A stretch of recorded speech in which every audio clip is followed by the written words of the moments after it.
Assalamualaikum warahmatullahi wabarakatuh. Perkenalkan, saya Najwa Azizah Nur. Di sini saya akan membawakan materi Syar'u man qablana sebagai dalil hukum. Ada 4 submateri yang akan saya sampaikan. Baiklah, langsung saja kita mulai. Yang pertama adalah pengertian Syar'u man qablana. Apa itu Syar'u man qablana? Menurut bahasa, Syar'u man qablana adalah syariat umat sebelum kita. Sedangkan menurut istilah usul fiqh, Syar'u man qablana adalah hukum-hukum syariat yang diberlakukan pada syariat Nabi dan Rasul sebelum diutusnya Nabi Muhammad SAW. Kemudian yang kedua adalah contoh-contoh Syar'u man qablana. Contoh-contoh Syar'u man qablana adalah yang pertama, haramnya lemak sapi dan kambing. Yang kedua, sholat harus di dalam masjid. Yang ketiga, sholat 50 waktu sehari semalam. Yang keempat, kurban tidak boleh dimakan tapi dibiarkan di altar atau tempat persembahan. Yang kelima, harta ghanimah atau harta yang diperoleh dalam peperangan harus dibakar, tidak boleh dimiliki. Yang keenam, kebolehan menikah dengan saudara sendiri yang merupakan syariat Nabi Adam. Dan yang ketujuh, zakat 25% dari jumlah harta. Dan sebenarnya masih banyak lagi syariat orang sebelum kita. Kemudian yang ketiga adalah macam-macam Syar'u man qablana. Ada 3 macam Syar'u man qablana, yaitu hukum yang disyariatkan kepada umat terdahulu juga disyariatkan kepada kita, seperti puasa, khitan, haji, dan kurban.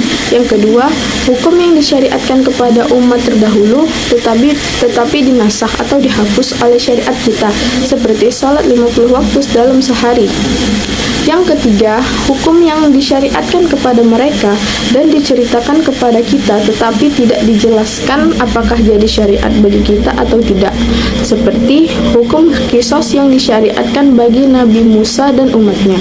Bentuk yang ketiga ini ada 2 macam, yaitu diceritakan dalam Al-Quran maupun hadis dan hanya diceritakan dalam kitab-kitab suci mereka atau disampaikan para tokoh agama mereka.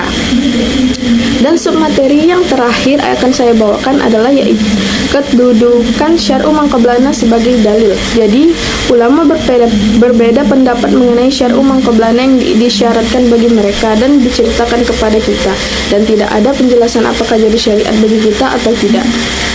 Menurut Hanafiyah, Malikiyah, sebagian Syafi'iyah, dan salah satu pendapat Ahmad ibnu Hambal, Syar'u man qablana menjadi dalil sehingga menjadi syariat bagi kita dengan syarat bahwa syariat itu diceritakan kepada kita melalui Al-Quran dan hadis, bukan semata-mata berdasarkan keterangan yang terdapat dalam kitab suci mereka atau disampaikan para tokoh agama mereka. Sedangkan menurut Asy'ariyah, Mu'tazilah, sebagian Syafi'iyah, dan salah satu pendapat Ahmad ibnu Hambal, Syar'u man qablana tidak menjadi dalil sehingga tidak jadi syariat bagi kita. Baiklah, sekian materi Syar'u man qablana sebagai dalil hukum dari saya. Jika ada perkataan saya yang salah, saya mohon maaf. Saya akhiri. Wassalamualaikum warahmatullahi wabarakatuh.